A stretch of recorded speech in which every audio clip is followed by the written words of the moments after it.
When my sister walked down the aisle, I was the one who felt trapped in a marriage I never agreed to. It's strange how betrayal doesn't always scream. Sometimes it whispers your name from across a room filled with smiles. That day, surrounded by flowers and music, I couldn't hear the whispers yet, but I felt them. The way the air seemed thicker around me, the way my mother avoided my eyes, and how my sister, my own blood, wouldn't stop smiling at me instead of at the man she was supposed to be marrying. My name is Hannah, and this story isn't about love. It's about ownership, about what happens when family stops seeing you as a person and starts seeing you as a tool, something to use, to borrow, to break. The morning of the wedding was supposed to be joyful. Sunlight spilled through the lace curtains of my mother's house, filling the living room with a soft golden hue. The smell of jasmine, my sister's favorite, clung to everything. My hands were busy arranging flowers, my head full of to-do lists. Seating chart, cake delivery, her veil. I was proud to be her maid of honor. After all, Lydia was my little sister, 3 years younger, always the one who needed help. When she told me she was marrying Ethan, I was thrilled. Ethan was kind, steady, the sort of man every mother wanted for her daughter. And though I'd known him long before she did, through a mutual friend at work, I never imagined he'd end up part of our family. Lydia had always been the charming one, the one who could walk into a room and make it hers. I was quieter, practical. If I'm being honest, she outshone me in every way. Still, that morning, I wanted her to shine. I wanted her day to be perfect. "Make sure the ring bearer's outfit matches the theme," she called out from the bedroom, her voice sharp but sugary. "You always forget details, Hannah." I smiled, biting back irritation. "Got it, Lydia. Ivory bow tie, not cream." "You're such a lifesaver," she said, poking her head out, her hair half done. "I don't know what I'd do without you." That line, "I don't know what I'd do without you," would haunt me later. At the church, people moved like pieces on a chessboard. My mother fussed over seating arrangements. My father, or rather Lydia's father, my stepfather, stood proudly at the front, adjusting his tie. There was a sense of anticipation, the calm before something I couldn't name. When Lydia arrived, she looked stunning. Her dress wasn't the one she had shown me a week ago. This one was more elaborate. Hand-embroidered lace, pearls glinting like teardrops. It fit her too perfectly for a last-minute change. "Wow," I breathed, "you look incredible." She smiled at me in the mirror. "It's all coming together, isn't it?" I nodded. "You're about to start your forever." Her reflection met mine, and something in her eyes flickered. A knowing look, almost pitying. "Yes," she said quietly, "forever." I didn't know what she meant then. The ceremony began smoothly. The organ hummed, guests whispered, cameras clicked. I took my place beside her, holding her bouquet while she exchanged bows with Ethan. Her voice trembled slightly when she said his name, but her eyes weren't on him. They were on me. It felt wrong, as if the words weren't meant for him at all. When the priest said, "If anyone here objects," the silence that followed was suffocating. I remember swallowing hard, unsure why I suddenly felt cold. My palms were sweating, my heart thudding without a rhythm. I thought it was nerves, but something deeper stirred, a warning. Then the vows ended. Ethan slipped the ring onto her finger. Applause erupted, and I smiled, because that's what sisters do. But as the music swelled and the crowd moved towards the reception hall, I caught a moment, a glance between Lydia and my mother, a tight, unspoken exchange. My mother nodded once, almost imperceptibly. Lydia exhaled, relieved. Something had been done, and I wasn't supposed to know what. That night, after the guests left, I sat on the porch with a glass of champagne. The moonlight cast a silvery trail across the lawn, the air humming with the leftover laughter of strangers. Lydia stepped outside, barefoot, her dress still on. Her mascara had smudged, but she didn't seem to care. "You made it perfect," she said softly. "You made it easy," I replied, smiling. She studied me for a long moment. Then, with a strange edge in her voice, she whispered, "You'll understand everything soon." I frowned. What's that supposed to mean? She only smiled wider. "You'll see." She went back inside, leaving me with that single line, "You'll understand everything soon." And I did, but not in the way she meant. A week later, a white envelope arrived at my door. The handwriting was Lydia's, looping and elegant. I tore it open, expecting a thank you note. Instead, I found something else entirely. A marriage certificate. My name was on it. Under spouse, Ethan's name. And in the witness column, Lydia's signature. I read it twice, my hands trembling, my mind refusing to understand what I was seeing. How could my sister have married me to her own fiancé? And worse, why would she do it? That was the day my entire life, my family, my trust, my identity began to unravel, thread by thread. And it all started with one question that still echoes inside me. What do you do when the person who should protect you uses your name to ruin you? Before all of that chaos, before papers and signatures and betrayal, my life was ordinary in the quietest, safest way. I lived in a small house on the edge of town, the kind with white paint that peeled at the corners and a garden that always smelled faintly of mint. Every morning, I'd make coffee, stand by the kitchen window, and watch the neighborhood come alive. Children chasing buses, dogs barking at nothing, and Mr. Lawson from next door watering his tulips like they were made of glass. I liked that kind of rhythm. Predictable, soft, uneventful. I worked as a bookkeeper at a small logistics firm. Numbers made sense to me. They stayed loyal. 2 + 2 never lied. I often joked that spreadsheets were easier to love than people. No moods, no betrayal, just formulas that did what you told them to. Lydia was the opposite of me in every possible way. She worked at an events company downtown. Her days were filled with music, people, laughter, and last-minute chaos. She loved being seen, and people loved seeing her. While I spent weekends catching up on laundry or visiting Mom, Lydia was usually out. Parties, dinners, dates. But no matter how different we were, I loved her. I really did. Growing up, it was just the two of us and Mom. Dad left when I was 12, after one too many fights about money and Mom's dreams that didn't pay the bills. Lydia was 9 then, small, sweet, and always clinging to me. I remember the night he left. Mom stood by the window, cigarette in hand, watching the red taillights fade.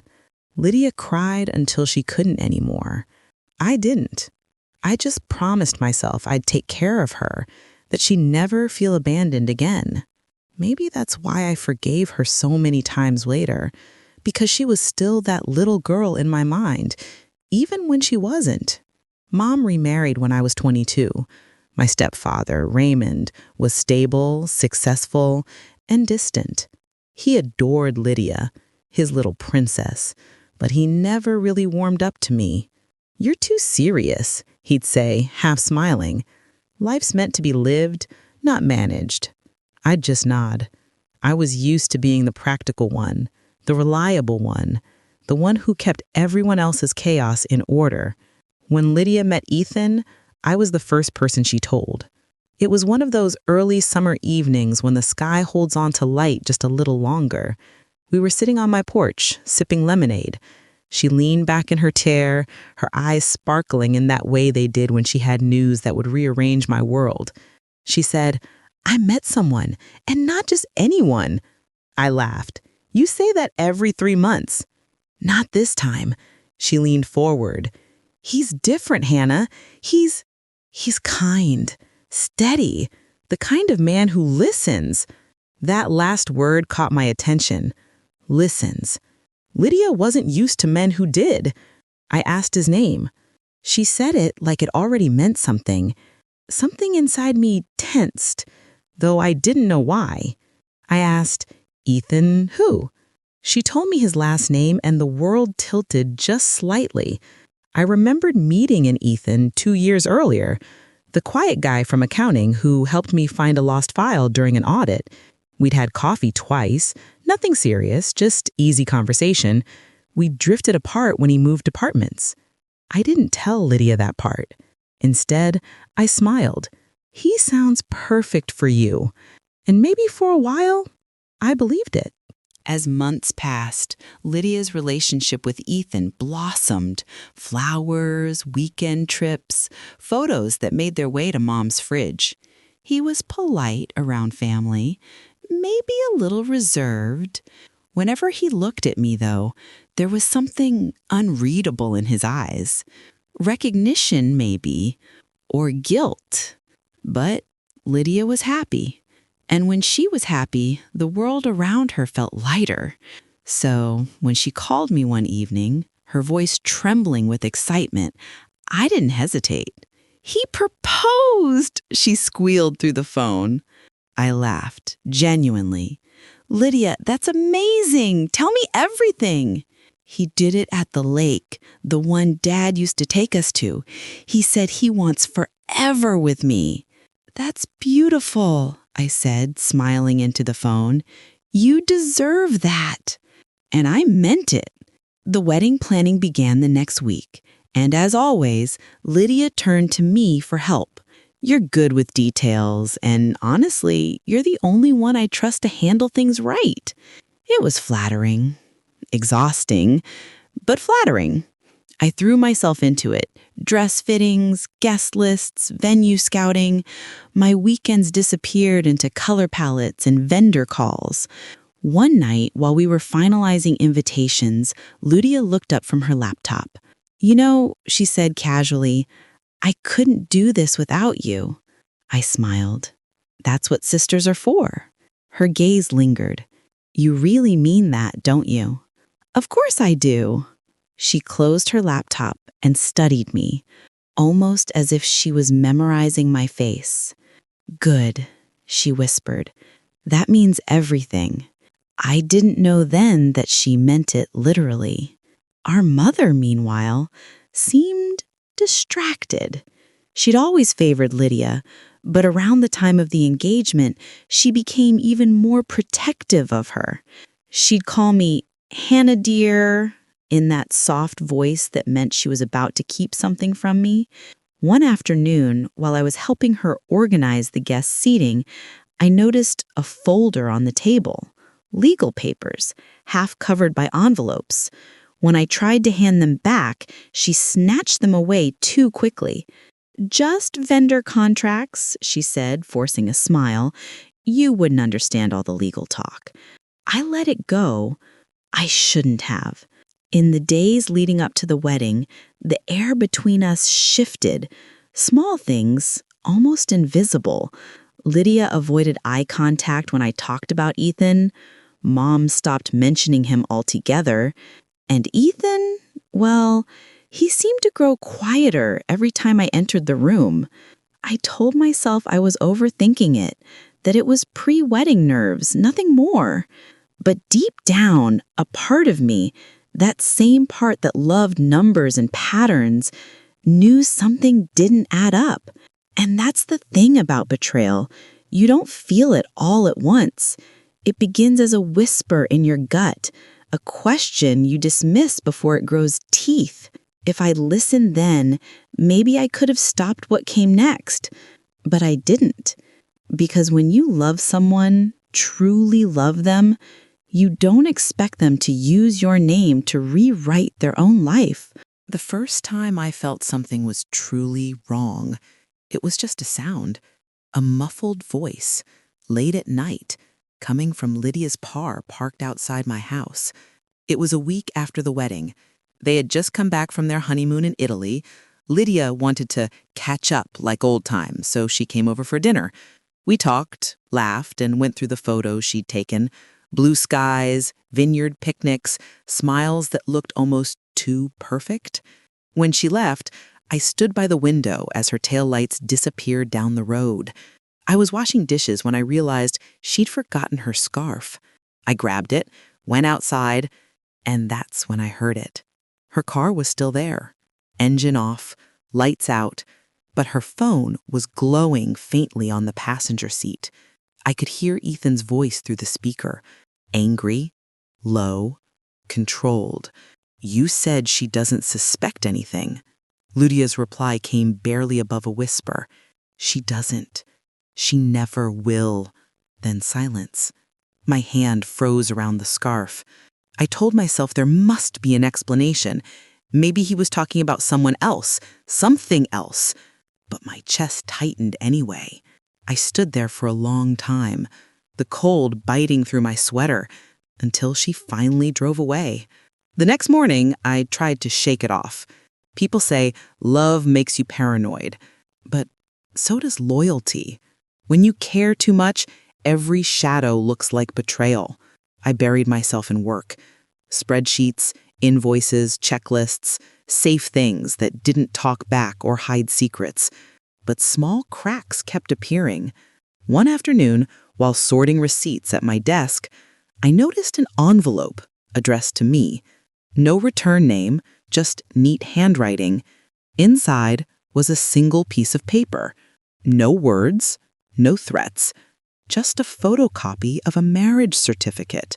Lydia's name, Ethan's name, and mine, under witness signature. Only it wasn't my handwriting. For a moment, my brain couldn't process it. I had been at the wedding, yes, but I hadn't signed anything. I was sure of it. Why would someone forge my signature? I folded the paper carefully, heart pounding, and tucked it back in the envelope. That night, I called Lydia.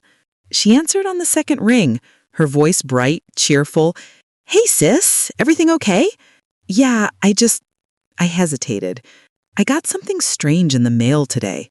"Oh? From who?" "I don't know. It had a copy of your marriage certificate." There was a pause. Too long. Then she laughed, but it sounded forced. "That's weird. Probably a mistake from the registry office. They're terrible with paperwork." "Yeah, probably," I said slowly. But I could hear her breathing, short, uneven. "Anyway," she added quickly, "I have to go. Dinner's burning. Love you." And she hung up. That night, I couldn't sleep. My mind replayed her words. She doesn't suspect anything. Didn't suspect what? By morning, my curiosity had turned into quiet fear. I started noticing other things, strange things. When I visited Lydia and Ethan one weekend, the house felt different. Their wedding photos, which had covered the living room wall before, were gone, replaced by new frames, scenic landscapes, abstract art, anything but faces. Ethan greeted me politely, as always, but his eyes didn't meet mine. Lydia hovered nearby, jumpy, like she was waiting for something to explode. While she made coffee, I wandered into the study. The desk drawers were locked, all except one. Inside were bills, receipts, and a small leather-bound notebook.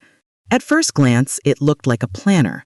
But when I flipped through the pages, I realized they weren't appointments, they were notes, dates, addresses, and my name. Again and again. No explanations, just timestamps beside it. 7:45 a.m., 3:30 p.m., 9:10 p.m. As if someone had been tracking me. I closed the notebook, shaking. My reflection in the study window looked like a stranger's. Before I could put it back, I heard Lydia's voice from the kitchen. "Hannah, do you still take sugar?" My fingers fumbled with the drawer, sliding it shut just as she walked in. Her smile was too bright. "You okay?" Yeah, just looking around. She nodded slowly, eyes darted toward the desk. You shouldn't snoop, you know. Her tone was playful, but her hands were trembling. I left earlier than planned. The whole drive home, I couldn't shake the feeling that she was watching me, even after I turned the last corner. That night, I hid the envelope under my bed.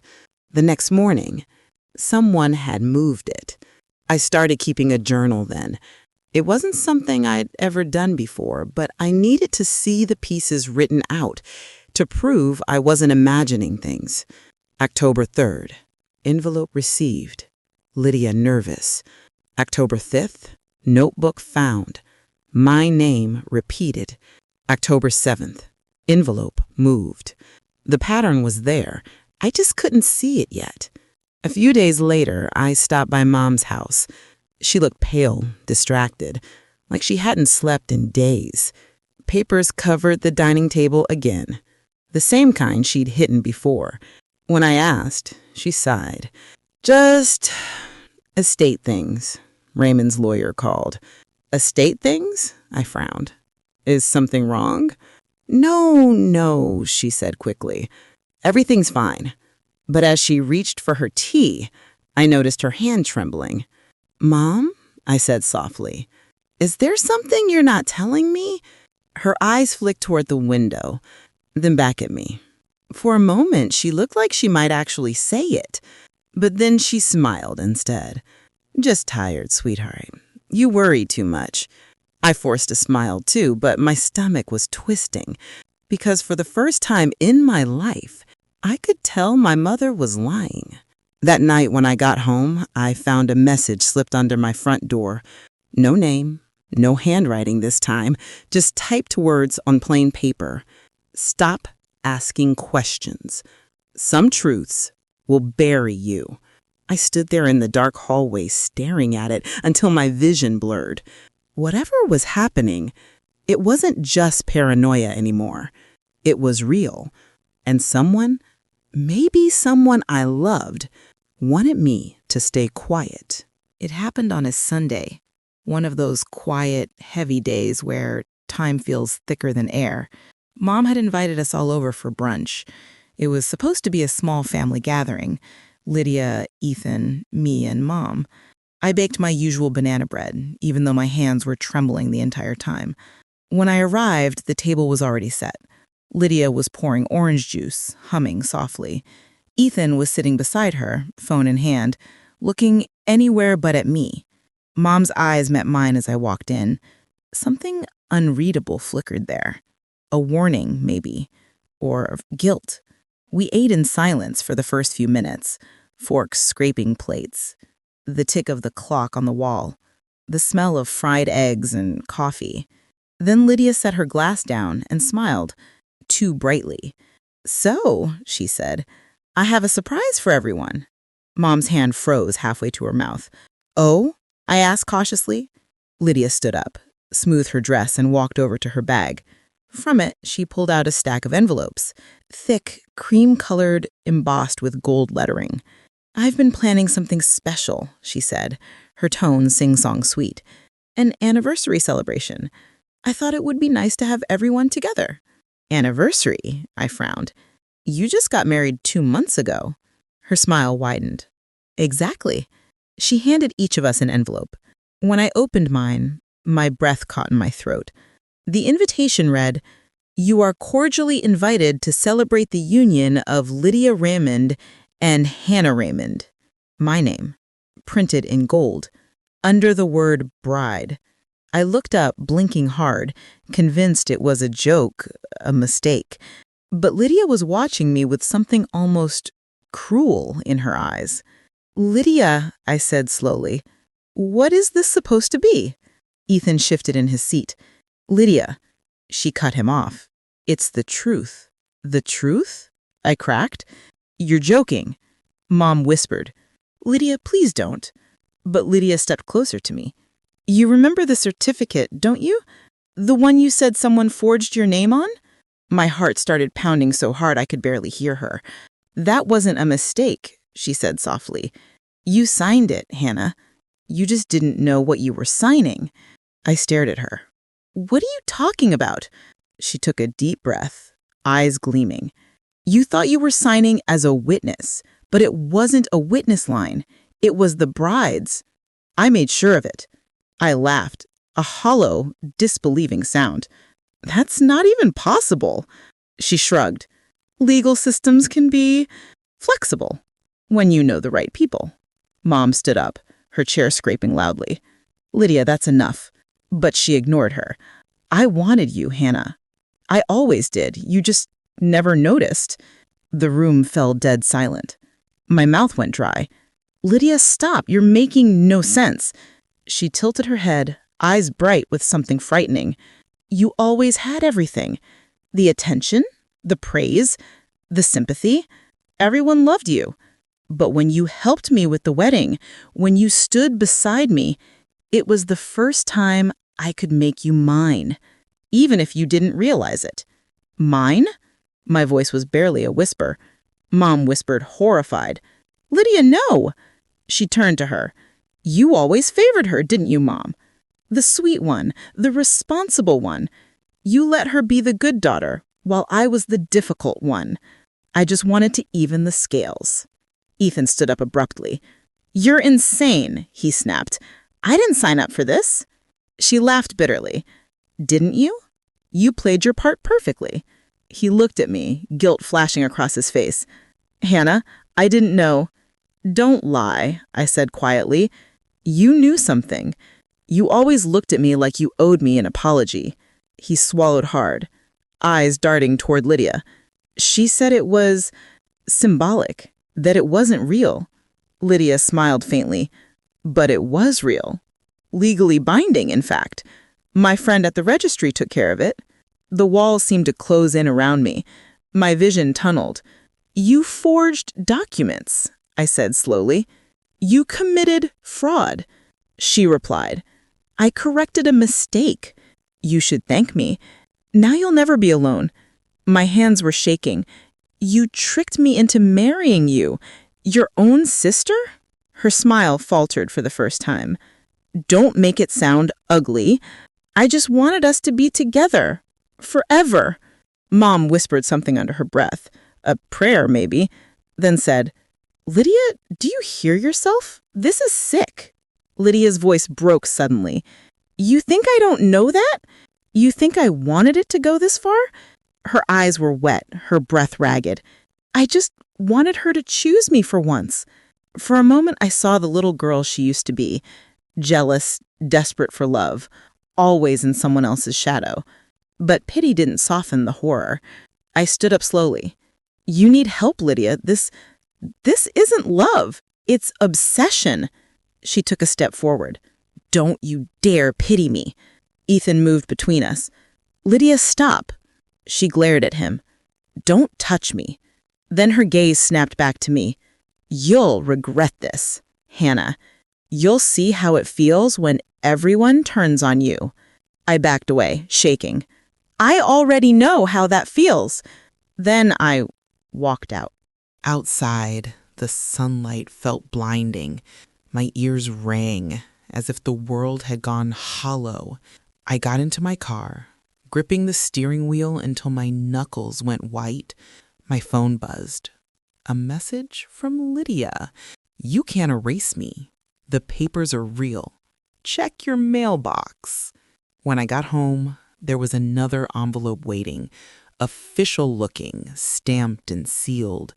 Inside were legal documents, a marriage license, tax registration forms, even a joint property clause filed under both our names. All signed, all dated, all real. And next to my signature, Lydia's handwriting, looping and elegant. That night, I sat on my bed with the papers spread around me, like pieces of a nightmare puzzle. I thought of every time she'd smiled at me, every time she'd hugged me, called me sis, asked for my help. None of it had been love. It had been manipulation. And yet, part of me still couldn't hate her completely. That's the hardest part of betrayal. It doesn't come from strangers. It comes from people you'd die for. The next morning, I went to Mom's house. She was already waiting, eyes red, phone in hand. I called a lawyer. She said quietly, "We'll fix this, I promise." "Did you know?" I asked softly. She hesitated. "Mom," tears filled her eyes. "I suspected something, but I didn't want to believe it. She showed me drafts of the invitation weeks ago, said it was a concept. I thought it was a joke." I nodded slowly. "You should have told me." "I know." She squeezed my hand. "I'm so sorry." For the next few days, everything blurred. Meetings with lawyers, investigators, paperwork, endless explanations. But nothing hurt more than seeing Lydia's name on every document beside mine. It was as if she'd rewritten my life with her pen. Then, one afternoon, a delivery came. No sender name, just a box tied with a ribbon. Inside was a single item, the notebook I'd seen in her study, and taped to the cover, a note. "You'll never understand me, but maybe you'll forgive me when you read this." I stared at it for a long time before opening it. The pages were filled with letters, all written to me, some angry, some tender, all unhinged in their own way. "You always saved everyone else, but never me. You said you'd always be there, now you have to be. I made sure no one could take you away." By the end, I couldn't stop shaking, because beneath the madness, there was pain, the kind that starts in childhood and never heals. But I also knew I couldn't let her destroy me just because she was broken. That was the night I made a decision. It wasn't about revenge. It was about reclaiming my name, my life, from the sister who'd stolen it. For days, I walked around like a ghost. I went to work, smiled at people, answered emails, but inside, I was numb. Every time my phone buzzed, I flinched, half expecting it to be Lydia again. She hadn't called since that Sunday, but her silence felt louder than any message. Mom kept checking in. Ethan didn't. He vanished completely, moved out of Lydia's apartment, and refused to answer questions. Part of me was relieved. The rest of me was furious that he just disappeared, leaving me to face the wreckage alone. But then something shifted. I woke up one morning, sunlight creeping through my curtains, and realized I couldn't stay frozen anymore. I had spent my whole life keeping the peace, being the responsible one, the good sister. That role had nearly destroyed me. So I started with the documents. The lawyer Mom found, Mr. Clarkson, was an older man with silver hair and the patience of a saint. He spread the forged marriage certificate across his desk, adjusting his glasses. "Well," he said slowly, "this is the most creative fraud I've seen in 20 years. Can it be undone?" I asked, my voice barely steady. He tapped his pen. "Eventually, but she filed it through a private registrar who's no longer in the country. That complicates things." "Meaning?" "Meaning," he sighed, "we'll need proof that your signature was used under deception and that you had no intent to enter into a legal union." "She tricked me," I said. "She had me sign as a witness." He nodded. "We'll need that original document or someone who can testify to that moment." I thought of the registry office. The clerk, a woman named Farah, had smiled politely that day. Lydia had chatted with her like an old friend. "She knows Farah," I said slowly. "She must have bribed her." "Find her," Mr. Clarkson said simply. "If you want your life back, we'll start there." So I did.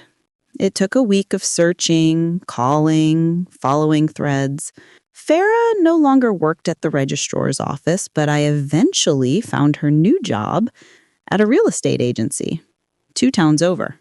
When I walked in, she froze the moment she saw me. "I know who you are," she whispered. "Then you know why I'm here," I said quietly.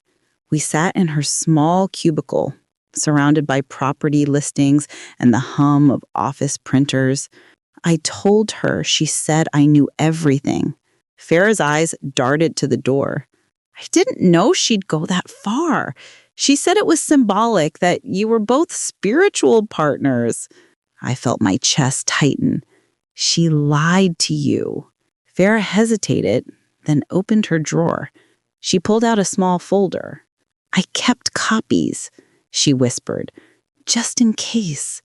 Inside were photocopies of every document, with annotations in the margins, notes that made it clear Lydia had substituted the witness line intentionally. "Will you testify?"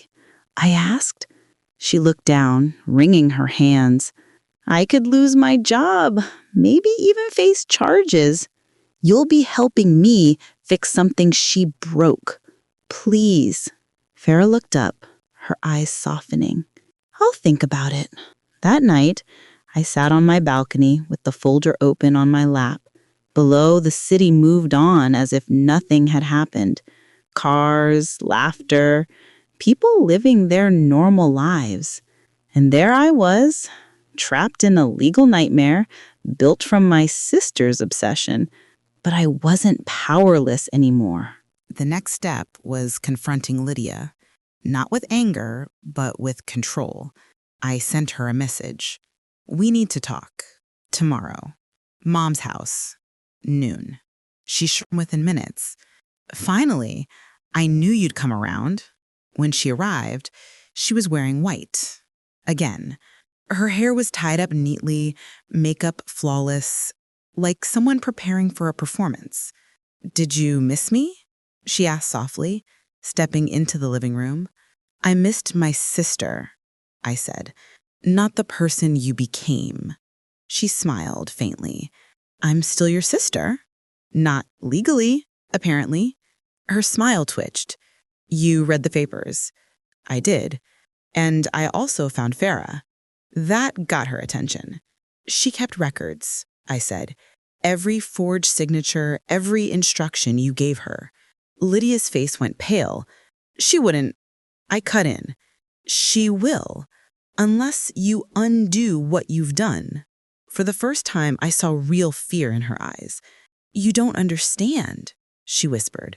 "They'll take everything from me. My job, my reputation. I took my life," I said quietly. "You made me a prisoner in your fantasy." Tears welled up in her eyes, but I didn't move closer. She covered her face, sobbing softly. "Lydia," I said after a moment, "sign the annulment papers voluntarily. Make this right." She looked up, mascara streaking her cheeks. "And if I don't, then I'll let everyone see the truth. The police, your job, the media." Her sob turned into a sharp breath. "You do that to me? You already did it to yourself." She left without another word. The next day, Mr. Clarkson called me. "You'll want to sit down for this," he said. Lydia had filed a voluntary annulment along with a written confession.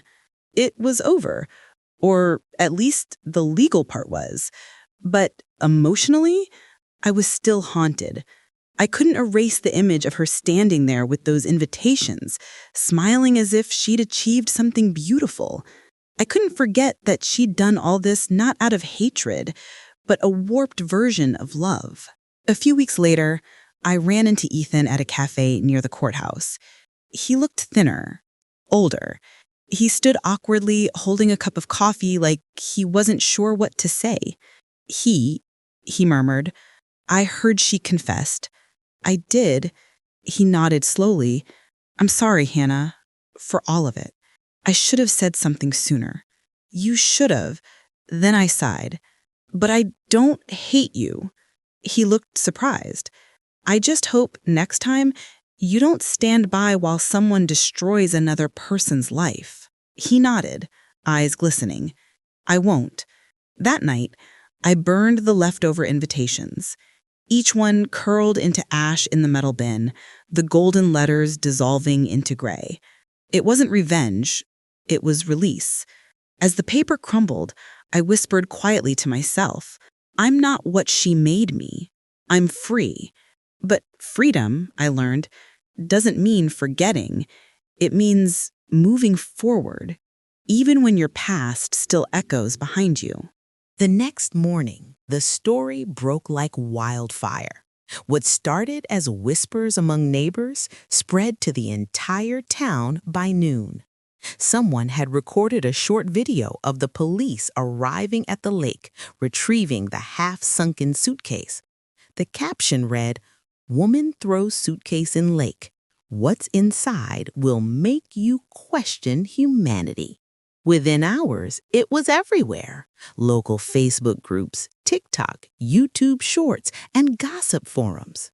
By evening, the once quiet street where Sarah and Ethan lived was crowded with reporters, curious onlookers, and even true crime vloggers live streaming outside their gate. Police tape fluttered in the breeze, drones hovered above. Every face wore the same expression, disgust mixed with fascination. Inside the house, Sarah sat on the living room floor, her hands shaking as she watched her life unravel on the TV screen. News anchors speculated endlessly. Some called her a monster. Others whispered about affairs, murder, hidden babies, and betrayal. No one really knew the truth. Not yet. Ethan hadn't come home. The police had questioned him, but he remained mostly silent, guarded. He looked pale in the photos captured by the press, tired, hollow-eyed, and somehow guilty. Sarah had tried calling him, but every call went straight to voicemail. Meanwhile, the police investigation had turned public. The contents of the suitcase, once a mystery, had leaked online. It wasn't a body. It wasn't even something illegal. Inside were photos, letters, and old jewelry, all belonging to Ethan's first wife, Anna, the one who'd supposedly died in an accident years ago. But here was the twist that shattered everyone's perception. The accident had never been reported, and no official death record existed. That meant one horrifying possibility: Anna might never have died at all. The media twisted the narrative ruthlessly. They painted Sarah as the jealous second wife who had uncovered a hidden secret, perhaps even covered up a crime. But others turned against Ethan, calling him a liar who had built an entire marriage on deceit. Sarah couldn't breathe. Every time she stepped near a window, cameras flashed. Her phone vibrated nonstop. Reporters, old acquaintances, even strangers messaging her things like, "You'll get what you deserve," or "Tell us what's in the lake." But the one message that froze her blood came from an unknown number. It was a picture of a woman's hand wearing the same ring Anna had in the old photos. Below it, just 2 words: "Still here." Sarah dropped the phone. Her heart raced as she backed into the wall, staring at the screen as if it were alive. Her mind flooded with questions. Was it a cruel prank? Or was Anna really alive? The police soon traced the number to an abandoned motel outside town. They found signs that someone had recently stayed there: women's clothes, a wig, and more printed photos of Sarah and Ethan. The handwriting on a note matched Anna's, but there was no sign of her. The public frenzy only grew. Talk shows invited psychologists, marriage counselors, and body language experts to analyze Sarah's interviews. Some clips went viral. One where Sarah, trembling, whispered, "I just wanted to tell the truth." Others mocked her breakdowns, turning her pain into memes. Then, the biggest twist yet hit social media. A video from a decade ago resurfaced. It showed Ethan and Anna arguing at a lakeside cabin. The argument ended with Anna storming away, shouting something the mic barely picked up. "You'll regret burying me in lies." That single line changed everything. Now the world believed Ethan had done something terrible, and Sarah had discovered it. Protesters gathered outside their home. "Justice for Anna" signs filled the street. Ethan's company suspended him, pending investigation.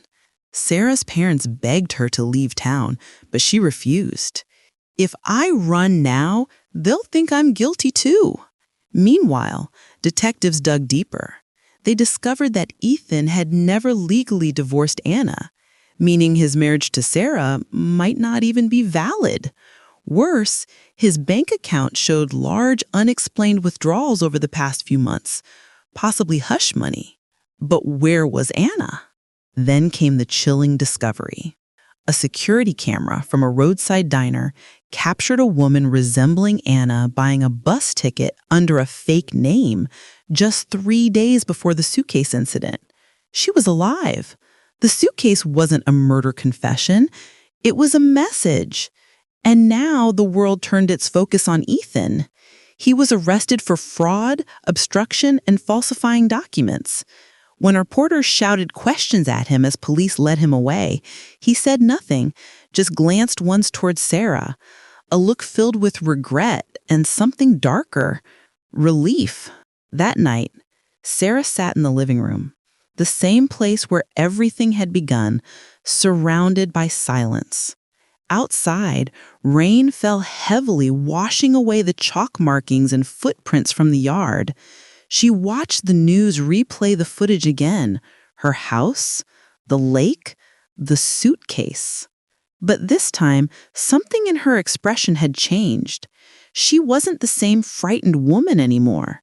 The truth was still incomplete, fragments of lies, love, and loss woven into a story that no one fully understood. The camera panned across her face, and for a moment the audience saw it. The quiet strength behind her eyes. She had been used, betrayed, and humiliated in front of millions, but she was still standing. As the storm raged outside, Sarah whispered softly to herself, "Let them talk. The truth always finds a way." And somewhere, far away, maybe another town, maybe another life, a woman watched the same broadcast from a dimly lit room. Her hand rested on a TV remote, and on her finger glimmered that same familiar ring. She smiled faintly. "Yes," Anna murmured. "It always does." The screen faded to black, but the world kept watching, hungry for the next chapter. Rain had washed the world clean by morning. The relentless noise of the previous days, the reporters, the sirens, the accusations, had faded into a muted hum. For the first time in weeks, the street outside Sarah's house was quiet. The police tape had been removed, the crowds had moved on, and what remained was the hollow stillness of the aftermath. Sarah stood by the window, watching the gray light filter through the clouds. Her reflection stared back, pale, tired, but strangely calm. The storm outside had mirrored the one within her, and now both were beginning to settle. She hadn't spoken to Ethan since his arrest. There were no calls, no letters, no explanations, only silence, the kind that demands acceptance. The world had moved on to new stories, new scandals, but for Sarah, the echoes of what happened lingered everywhere. The lake, the suitcase, the lies, the haunting message, still here. She turned from the window and looked at the dining table. It was covered in letters, not from Ethan, but from strangers. Some were cruel, others oddly kind. One written in neat handwriting simply said, "Sometimes the truth isn't meant to destroy. It's meant to free you." Those words stayed with her. The police investigation had concluded. Ethan had confessed to falsifying Anna's death records to escape financial debts tied to her name. He claimed Anna had agreed to disappear, to start fresh somewhere else, but later blackmailed him for money. That was what the hidden withdrawals were for. The suitcase Sarah found had been meant for Anna, a payoff, a final attempt to silence her. But when Sarah stumbled onto it, everything spiraled. Ethan's trial drew national attention. Sarah was called to testify. The courtroom felt like a stage, the audience hungry for every tear and tremor in her voice. She told her story honestly, how she'd loved him, how she'd trusted him, and how the truth had slowly devoured both of them.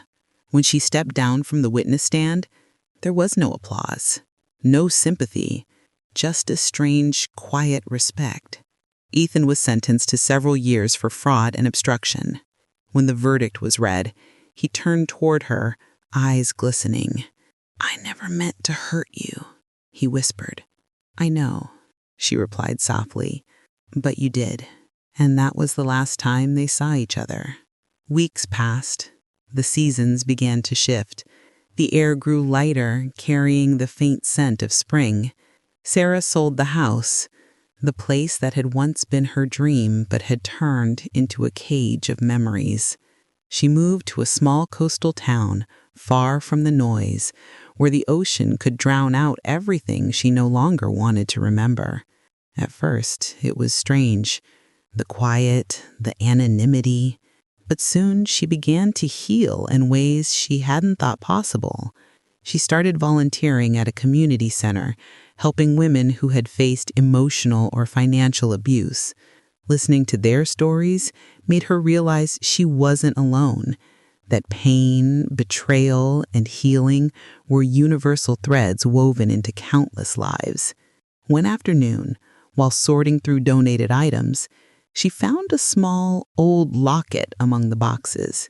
Inside was a faded photograph of a couple smiling by a lake, young, in love, unaware of the storms ahead. She traced the image with her thumb and smiled sadly. Maybe love isn't about forever. Maybe it's about lessons.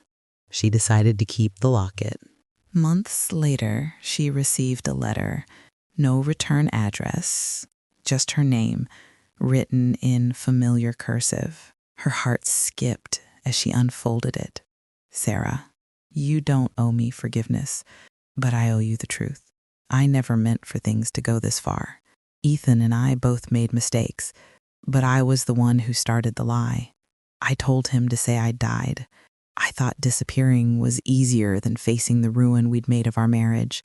I didn't realize how it would destroy everything that came after. When I saw you with him, happy, I felt resentment I couldn't name. That's why I came back. Not for revenge, but to be seen again, to exist. The suitcase was never meant for you. It was my way of forcing him to face me, to face what we'd done. I'm sorry you became part of it. You were innocent. You always were, Anna." Sarah sat for a long time, the sound of waves crashing in the distance. The wind caught the edge of the paper, fluttering it like a heartbeat. Anna was alive and free. Sarah folded the letter carefully and placed it inside the locket. It didn't matter where Anna was now. What mattered was that the cycle of lies had finally ended. A year later, Sarah opened a small bookstore cafe near the coast. She called it The Second Chapter. The walls were lined with shelves of donated books, and the air always smelled faintly of coffee and rain. Locals loved it, not because of her past, but because of her warmth. Sometimes people recognized her. They whispered, "That's her from the suitcase story." But she no longer flinched. That story had given her scars, yes, but it had also given her strength. One day, a woman came into the cafe, middle-aged, wearing a hat that covered most of her face. She ordered tea, read quietly by the window, then slipped away without saying much. But when Sarah went to clear the table, she found a note tucked beneath the cup. "You turned pain into peace. I'm glad you got your second chapter. Sarah stood frozen for a moment, her heart pounding. Then she looked out the window, but the woman was already gone, lost among the crowd. For the first time in a long time, Sarah smiled, not the kind she forced for cameras, but one that came from somewhere deep, somewhere whole. She walked outside, the sea breeze brushing against her skin. The sun was setting, turning the water gold. She closed her eyes and whispered, "Thank you." And just like that, the story that began with a lake, a suitcase, and a lie ended with light, forgiveness, and the quiet grace of healing. The world had moved on, but Sarah had finally caught up. It's strange, isn't it, how life has a way of circling back, of showing you that what once broke you was only ever trying to wake you up. Some nights, I still dream of that lake, the ripples across the dark water, the echo of my own footsteps, the faint hum of truth waiting to surface. It used to haunt me, that place where everything I believed in fell apart. But now, when I picture it, the water is calm, still, like forgiveness itself. People sometimes come into my cafe and ask, "Are you really her, the woman from the story?" And I just smile and pour them coffee. I don't confirm it, but I don't deny it either. Because the truth is, I'm not that woman anymore. The one who stood by the water, trembling, broken, afraid of her own reflection. She's gone. In her place stands someone softer, wiser, someone who knows that love, no matter how pure it begins, can twist when built on secrets. That betrayal doesn't have to be the end.